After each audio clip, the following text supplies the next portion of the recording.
శ్రీ సత్యసాయి జిల్లా ధర్మవరంలో ఉగ్రవాదుల కదలికపై జిల్లా ఎస్పీ రత్న కీలక వ్యాఖ్యలు చేశారు.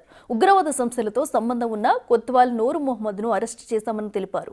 పాకిస్తాన్లో బ్యాన్ చేసిన వాట్సాప్ గ్రూపులో సభ్యత్వం ఉన్నట్లు నూర్ మొహమ్మద్ ఒప్పుకున్నట్లు వెల్లడించారు. ఉగ్రవాద సంస్థల ప్రచారంలో ఉన్న నిషేధిత సాహిత్య పుస్తకాలను స్వాధీనం చేసుకున్నామని ఎస్పీ రత్న తెలిపారు. వన్ టౌన్ లిమిట్స్ లో లోనికోట ఏరియాకి చెందినటువంటి కొత్వాల్ నూర్ అహ్మద్, ఇతను వయసు 42 సంవత్సరాలు. ఇతను చికెన్ బిర్యానీ తయారు చేసి హోటల్లో పనిచేస్తున్నాడు.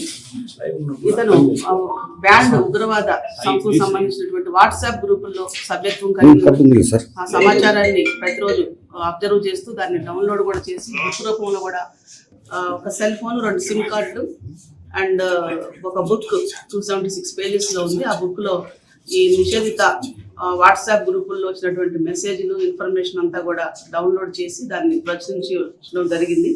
ఇవన్నీ కూడా సీజ్ చేసి yesterday we have shown him arrest under UPAI Act and other sections of the IPC which are telling about that enmity, hatred and enmity develop చేయడం అండ్ దేశ సమగ్రతకు సమైక్యతకు అవరోధం కలిగించేటువంటి సమాచారాన్ని సేకరించడం, అలాంటి యాక్టివిటీస్లో పార్టిసిపేట్ చేయడం, అలాంటి సెక్షన్స్తో yesterday అరెస్ట్ చేయడం జరిగింది, రిమాండ్కి తరలించడం జరిగింది.